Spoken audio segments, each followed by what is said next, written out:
we had a turbo 1977 Turbo 210 purchased, and I started flying all over the United States in that Turbo 210, calling on customers, having some issues. I lost the magneto with my wife Anita, who's in the background here. We were over the Grand Canyon at 15,000 feet, and one of the magnetos went out. And I foolishly said, well, the engine is still running, let's keep on going. We were going to a trade show in Las Vegas, so continued on, and I didn't think too much of landing and having the magneto fixed. But anyway, we got it fixed. The other time on departure, we were going to a trade show. We were very small airport, 3,000-foot strip, no crosswind runway, and the engine quit right at our takeoff point. Right, it turned out it was a magneto, another magneto issue, and I did a teardrop and came around and landed on the departure runway. I went to the owner of the company. I said, Mark, these piston engine airplanes are not that reliable. We're hauling customers, and I've been studying the turbo market, and the TBM 700 really popped up as the right way to go with the dependability and reliability of the Pratt & Whitney engine. So, believe it or not, my boss, the owner of the company, bought me a TBM 700. Now I'm the head of the aviation department. I'm a sole pilot. I'm heading up sales and marketing, and I'm flying all over the United States with this TBM 700. It's about 30 hours a month. So I got very current very quickly in that TBM 700 and just loved it. Just a beautiful airplane. But here's how Polar Flite got started. In about 1992 or 3, escapes me. Mark Johnson, my boss, asked me to come down to his office. He said, I got something I want to show you, Jim. I said, okay, that's great. We'd always have good coffee conversations in the morning. Went down to Mark and he threw something across his desk and he says, what do you think? Well, there was a proposal that had come in the mail that looked something like this, very well thought out, to fly a TBM 700 around the world over both poles. And it had been endorsed by the TBM company, Sakata. And I said, I thumbed through it, I looked at it, and I said, Mark, do I have to take vacation? he kind of grinned and he said, here, take it. So I contacted the individual, a very, very competent, very competent pilot who flew for Mobile Corporation. He was Gulfstream rated and carried the top executives all over the world. And he worked in Lagos, Nigeria at that time. He was actually on a training gig for Mobile Corporation, training African pilots to fly twin Beechcrafts, I think the 1200 as I recall. So anyway, Mike and I established a relationship, and we started going back and forth over a couple-of-year period. It became, as a sales and marketing guy, it became my duty to start to raise some money, get sponsors on board. It took about 2 years to do that. I forget some of the numbers, but maybe $150,000 to $200,000 later, and half a dozen major sponsors. When you see pictures of the airplane, you'll see their logos on the airplane.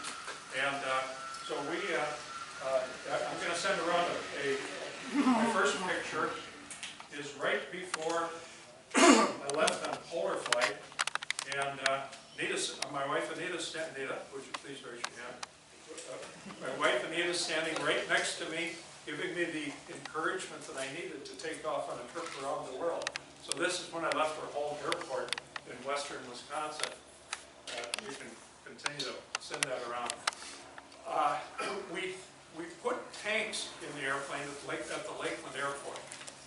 There's where a lot of ferry work happens at the Lakeland Airport. So we outfitted the interior of the TBM, took all the interior out, put tanks in, aluminum tanks, and it took up the whole interior. We had about 2.5 times as much fuel inside the airplane as the standard fuel load in the wings.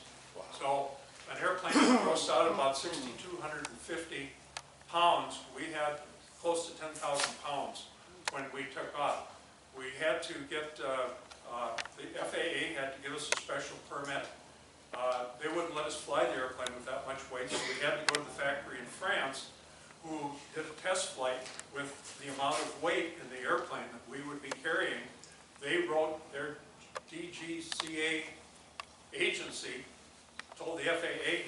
airplane will fly with 141% overgrowth. So we outfitted the airplane with fuel tanks. We packed survival gear in all the ribs. We had to have, the law said we had to have enough survival gear to be on the continent for 30 days before we were found. So everything was packed. When we got in the airplane, the center of gravity was way at the back of the envelope. I mean, it was right there, and you could tell it when we would taxi out. Here's another picture. You see see the feet there? Wow. Okay, that's how we got into the cockpit. This airplane has a door in the back. The cabin was so full of fuel that we had to get in the back and then turn around, get up on the fuel tanks, and wiggle backwards with our feet into the cockpit, stand down in the cockpit, turn around, and sit down. That's how we got into the airplane. Jim, did Cicada provide you with extrapolated aircraft performance tables at those weights? Yeah, as a matter of fact, a great question, Chris. As part of their approval, we had to alter the landing speeds, takeoff and landing speeds. We had to put compressed air, bring the struts up to a higher, and there were 2 or 3 other things that the FAA required that we do to give us that approval to take that flight. So yes, thank you. And incidentally, questions are very welcome. I don't want to go down too many rabbit holes because I'm already 13 minutes into this deal, and we haven't even started the first leg. Okay, so we fly to Washington D.C. The press has really started to pick up on this, especially the Minneapolis press. There was a company there was a ABC News. A guy named Jason Davis wanted to follow us, so he came out to Washington D.C., took a lot of video photos, and then chased us throughout the venture, talking to us by phone and so on. But here's a picture of Jason Davis, and then Mike and myself looking at a guy who's doing a handwritten deal of both of us. You look like younger there. A little bit, yeah, thank you. Hey Jim, what serial number was that? Wasn't that a Number really 29. What? Number 29. 29. It was really featured in a lot of the aviation publications because it was the first one with the glass panel, first TBM with the glass panel, and the first one with a leather interior. And it was the factory demonstrator. We bought the factory demonstrator. And how many were in the U.S. when you bought that? Well, probably 20, not more than 29. Most of them. Oh, all in the U.S. Most of the first original sales were in the U.S. Oh. Yeah. Here's again one more picture upon our departure. The reason I'm bringing this up is the company I worked for was called Rice Lake Weighing Systems, and I want you to look at that logo across the bottom because something really interesting happened on our first leg. Those are called strakes, and what those do is they keep the airplane stable so it doesn't wobble from side to side. Those rear. Okay, we leave Washington D.C. Early in the morning of November 7th, 1994, and our first stop is at Calumet, Canada for refueling. And I remember distinctly real strong headwinds, stronger than had been forecast. So but we had plenty of fuel on board, and Mike's wife, Vicki, had made a bunch of sandwiches for us, and we had thermoses of hot coffee. I found out the airplane, we'd taken all the heating ducts out, and when I wasn't flying, my station was way in the back. So in the back of the plane, I had a computer, and that was the early days of internet, where I started communicating by internet, trying to give ComSat was one of our sponsors in ComSat. I was able to send messages back to home base and all over the world to people who were interested. So my station was back there. It was very cold. I had, of course, insulated boots on. When we would have to urinate, we took along half-gallon cartons, you know, the waxed cartons of milk and juice and things used to come in. And so that was our station. That's our station too in the back, okay? So we filled those up and set them aside, and I noticed as we got down the road, they were full of cars. That's how cold it was in the back of the airplane where I spent many hours. Anyway, our first stop in Iqaluit, Canada, it was really interesting. It was at night, and there was air traffic going on. It was really cold, north of the Arctic Circle. There was quite a few indigenous people there, very nice. We had, I fueled, I was the fueler, and I had to put Prist in to make sure that the jet fuel wouldn't crystallize and ice up. And so anyway, we filled the tanks up pretty full at that time because we had to go up over the North Pole, take a right turn, go to Norway. All right, fuel's ready to go. I step on the back door, and the whole airplane falls down on the ground on those strakes that I just said, and I'm thinking, oh man, this adventure's over before it started. But I looked at them, and there was no damage. The point being is that the center of gravity of the airplane, with all that fuel in the cabin, was so far back that Mike had figured out the weight and balance for both of us in the front cockpit. I stepped on the back of the airplane, and boom, down it came. So anyway, we got a couple of strong back indigenous people. They got up behind the airplane to lift it up with their backs so I could get in, get in the front. And then we got the engine started, and I said to Mike, I said, geez, even with the engine running, is this thing gonna stay down? And he said, well, we'll find out. And, sure enough, but it was very pitch sensitive, as you guys are very pitch sensitive. Anyway, we took off, and the thing I remember, we got north of about 70-degree latitude, and we had three rudimentary or early GPS devices on board. We had a Bendix KLN 90. We had two other sources, but what was interesting is on the panel, we have a real tiny panel that showed the airplane going up the longitude line. All of a sudden, as we got close to the magnetic North Pole, the airplane started going over to the magnetic pole of the airplane that was flying sideways. And I thought, oh man, where do we get? Because we talked ahead of time to the manufacturers, Bendix, and they weren't real clear on how these devices would work over the North Pole. So I said, Mike, I think what we got to do, we had a latitude, longitude readout on the panel. I said, I'll line up a longitude line and give you a heading so that the longitude stops varying, and then we'll just follow that longitude line all the way up over the North Pole. And so we stabilized that longitude line and continued flying right over the North Pole. I remember going over the North Pole, and the counter, the latitude counter, went to 0. That was really cool. 0, 0, right over the North Pole. And I remember we were about 28,000 feet, and it was snowing over the North Pole.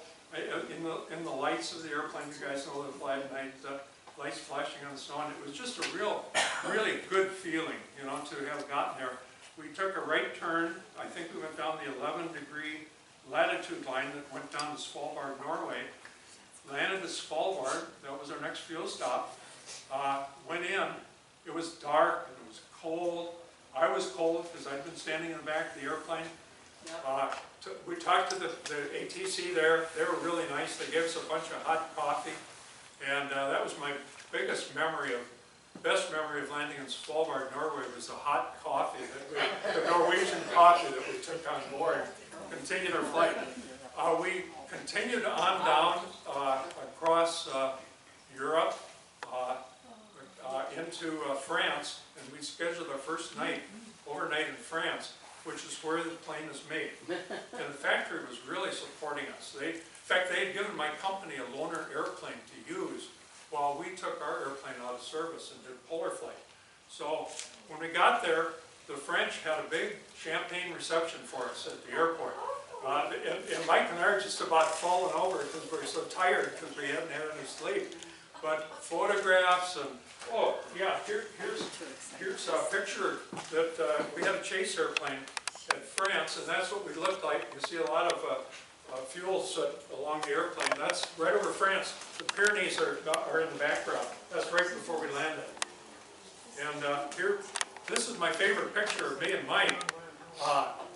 They took this picture of us at the airport, Paris, France airport, just as we got out of the airplane. So that was our picture there. So we overnighted. I got calls from the news media from the United States. They wanted to talk to me about how it was going. And we'd gone to dinner, and we were both so tired at dinner that I would fall asleep while someone was talking to us. And then I'd wake up, and then Mike would fall asleep. And so we were kind of carrying on a two-part conversation between the two of us. Got to our room, the news media called. We got a short sleep. The next morning, we took off, headed to, we couldn't get a clearance to go across Algeria.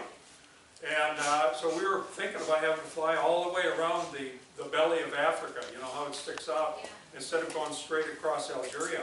But right as we got to the airport, we got a clearance to fly across Algeria. So we left, we cut across Spain, the Mediterranean, Algeria, a couple of those other countries, straight down to Lagos, Nigeria. And we arrived at Lagos. That's where Mike worked. That's where he was stationed. So that's why we picked the mobile exploration base at Lagos, Nigeria. They had a huge reception, except there was no alcohol, because that's not, religious-wise, alcohol was not permitted. But I've got some great pictures here, a couple of pictures of our, and here, the other thing about this photo here is you'll see the fuel tanks. They're in the door. You can see how crowded we have the inside of the airplane. But we had a wonderful reception at the mobile base at Lagos. The reception lasted a couple hours, and about dusk, we were ready to taxi out. And this time, we had all of the tanks filled. I mean, this is the first time we were full gross, because the leg, we'd forecast the leg at about 15 hours, okay? And so instead of having 2 strong backs, we had to have 4 strong backs hold the airplane up until, and as we were taxiing out, the airplane was like this. And Lagos, Nigeria has 2 runways, a right and a left.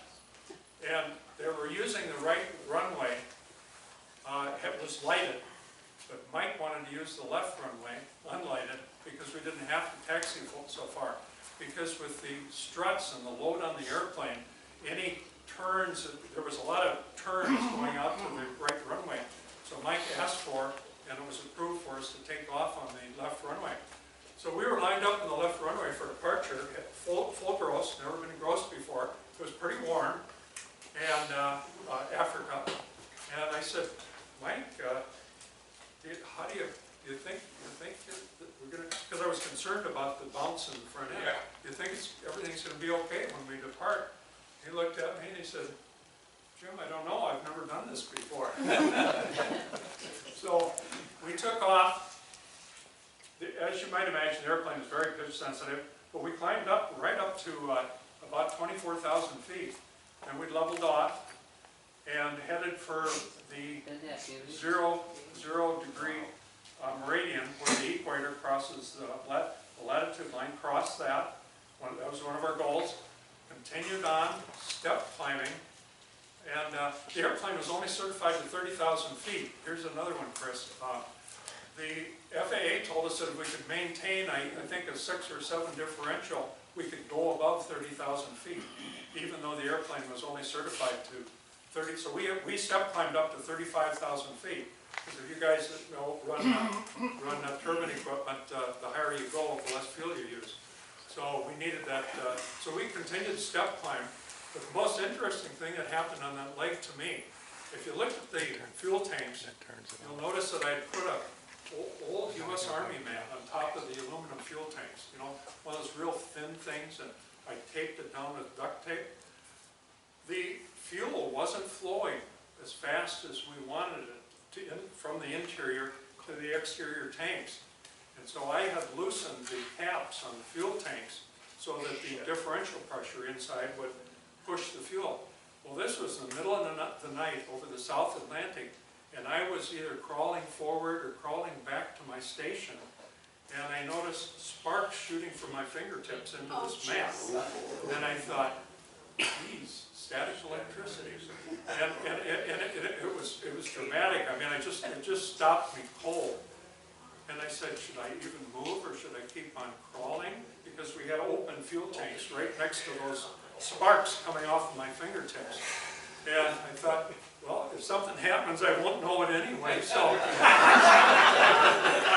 I just kept crawling. We landed at Rio. We landed at Rio in the early morning. That was our worst stop. The handlers there were really bad. I really had to go to the bathroom bad. They gave me, nobody had to take a number 2 in the plane, you know. But anyway, I had to go a long ways. They had to drive me over to the terminal. And anyway, Mike and I were off. And by that time, we were really getting worn down. We didn't know it at the time, but we were both badly dehydrated. Okay, and I got about 2 more minutes, and I'm gonna Keep going.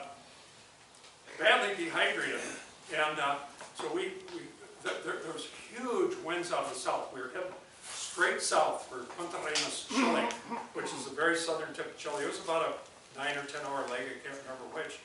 And Mike finally got so exhausted that he couldn't stay awake anymore. So he said, Jim, you've got to take over. And so he got on top of the tank and he fell asleep immediately. And so the winds were horrendous. And I'm trying to find an altitude, you know, we had enough fuel, but you know, between 18,000 and 26,000, no matter what I did, the winds were just brutal.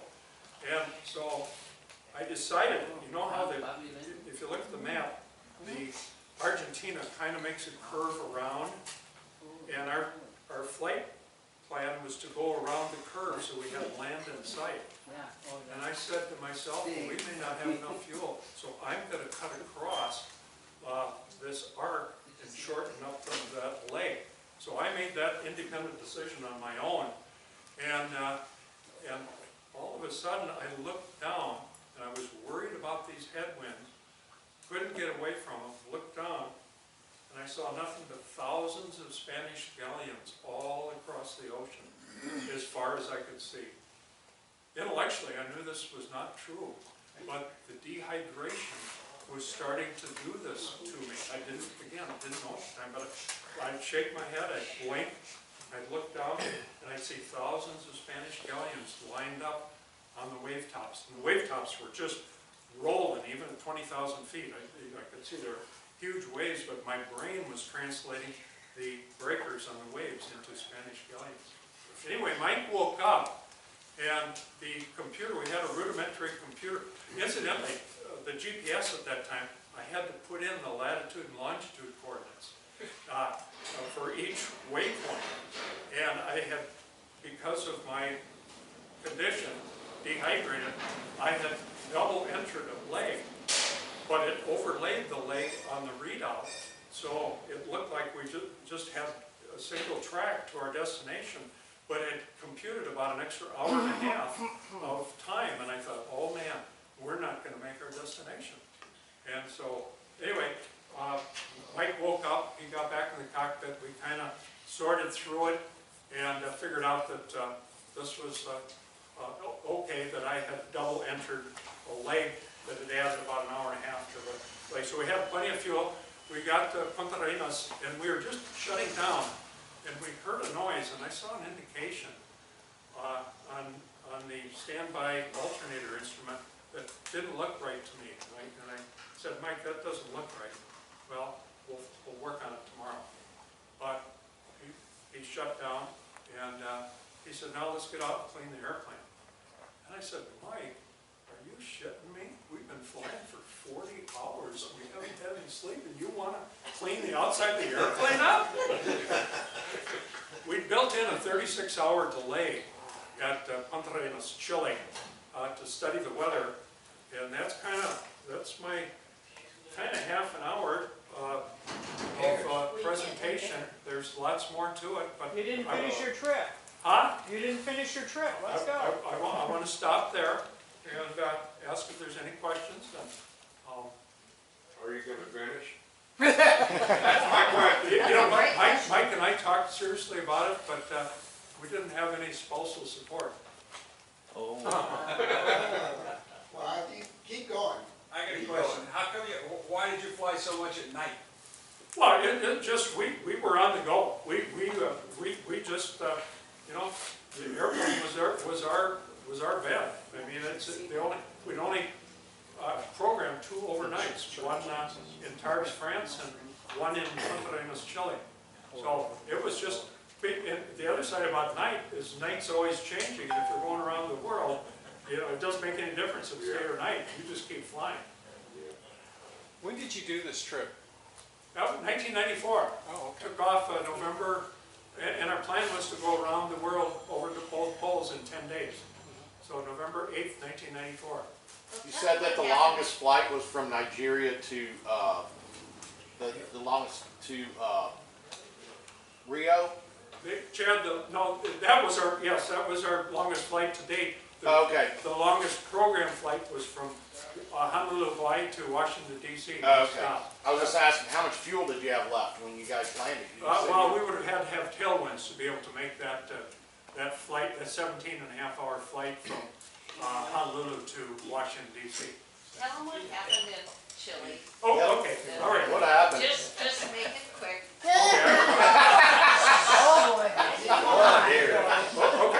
Okay. We went out to the plane the next day. Turned out, we went to dinner at one of the hotels there, and there happened to be a doctor there who was just doing a backpacking trip around the world on $50 a day. And he sat down to dinner with us, and we started telling him about what we were doing. He said, "You guys are seriously dehydrated." He said, "You really need to engage some fluids." And so it kind of scared us because we hadn't peed, you know, for many hours, and just didn't recognize the symptoms of dehydration. Went out to the plane, realized there was something seriously wrong when the standby alternator had gone out. It took out several of the circuit boards for the electronic EFIS system.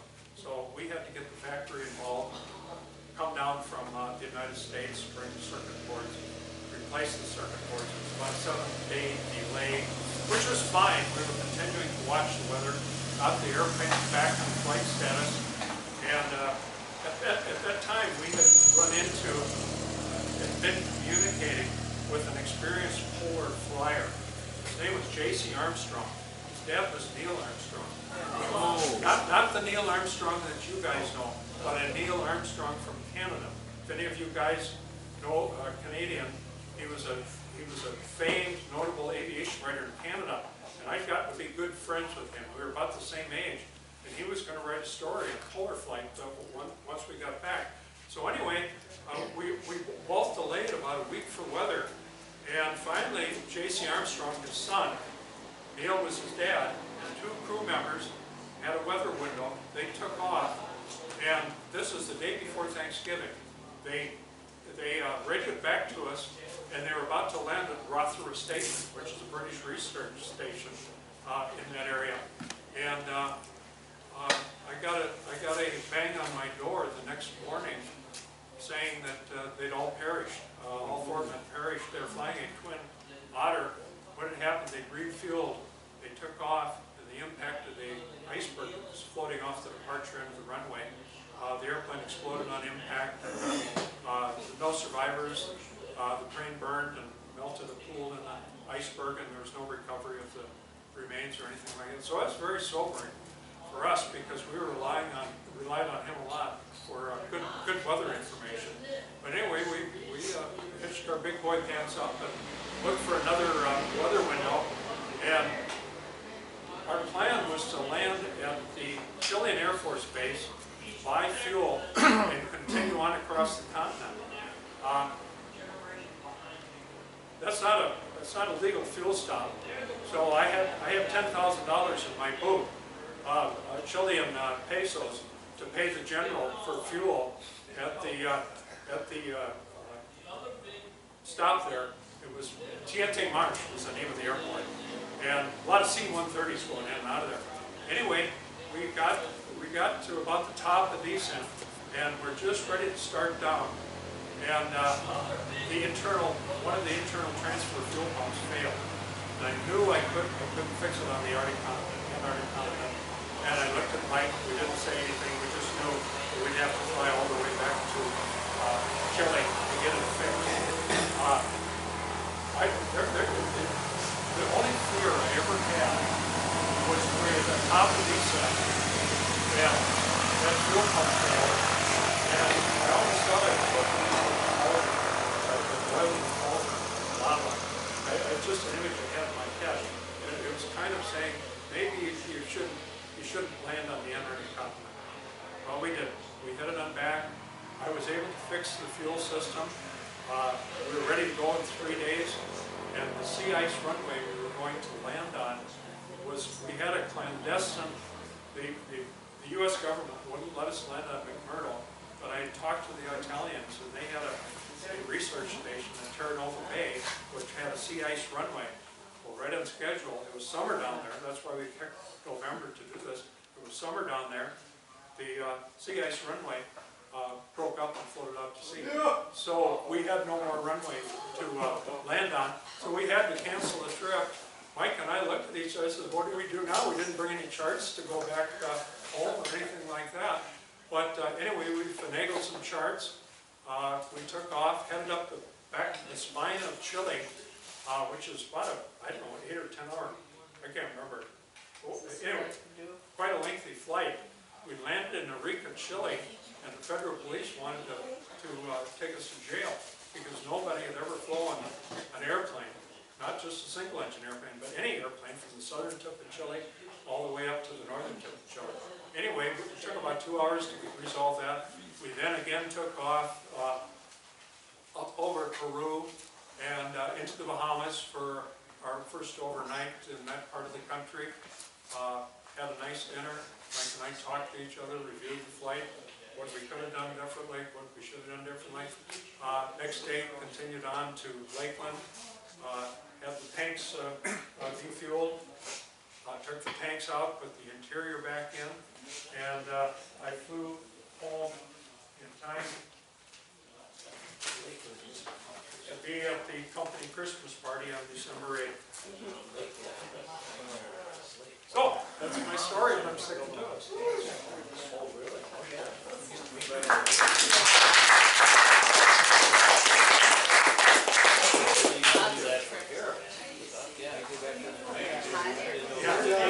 Where's the airplane now? We continued running corporate service until the owner of the company wanted to upgrade to a citation. And by that time I'd moved on. And so somebody bought it, and I still think it's on the register, the U.S. register. Yeah. And there's a ton of side stories that, I just didn't have time to tell. It was a wonderful adventure. HF radio on board. Yes, we did. No, we did. That was right on top of the field back behind the co-pilot. Hey, Jen, did you have any control over the way the tanks drained? Say again? Did you have any control of the way the tanks drained in the fuselage? Any control over? How the tanks and the fuselage drained? Oh, yes, Transfer. yeah. We have, right between the pilot and the co-pilot seat, we had two automotive tank fuel pumps, and we had selector valves. And what we did, we plumbed in so it would always feed the right tank. And so we always kept the left tank we didn't use until we got to the end. So we always kept feeding the right tank. So that we had, that airplane is pretty sensitive to heavy wings, so we always had to monitor fuel, make sure we had enough fuel in the right way.